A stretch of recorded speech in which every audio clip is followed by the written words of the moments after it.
on est déjà contrôlé, on fait attention à ce qu'on fait et on n'a pas plus de raison que qui que ce soit d'autre de détruire la terre avec laquelle on travaille.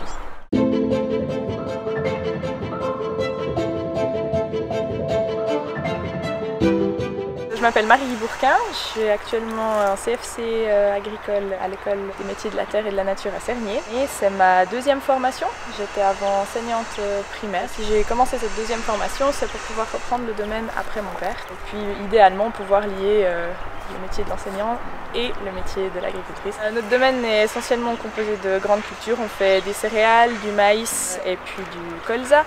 On n'a pas spécialement d'animaux, toutes nos céréales sont faites en extenso, surtout du blé panifiable et puis de l'orge fourragée. On est en association PER, donc c'est-à-dire qu'on s'est associé au niveau des terres pour pouvoir faire une meilleure rotation de culture.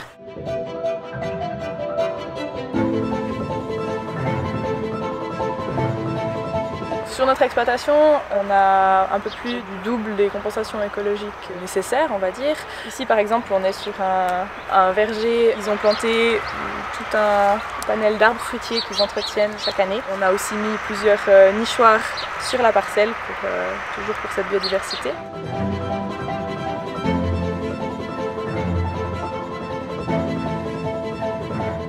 Je me positionne clairement contre ces deux initiatives. Je trouve que l'idée qu'il y a derrière est bien sûr excellente, mais dans les faits, c'est pas aussi simple. Quand on regarde des analyses qui ont été faites au niveau de la ville de Bâle, par exemple, on voit que sur l'ensemble des produits chimiques qui ont été retrouvés dans l'eau, 60% sont des résidus qui proviennent de l'industrie et des ménages, un peu moins de 20% des médicaments, un autre 20% qui est additif alimentaire, contre un petit pourcent qui provient de l'agriculture, effectivement. Oui, ce 1% est problématique. Si on arrive à enlever ce 1%, il restera les 90 autres pourcents qui ne rendront pas notre eau plus propre. Il va falloir trouver d'autres solutions qui vont dans ce même but, mais qui n'auront pas ces conséquences-là. Et sur les un peu moins de 400 matières actives qui sont autorisées et homologuées en Suisse comme produits phytosanitaires, l'ensemble est contrôlé, alors qu'en Europe, ils ne sont pas toutes contrôlées.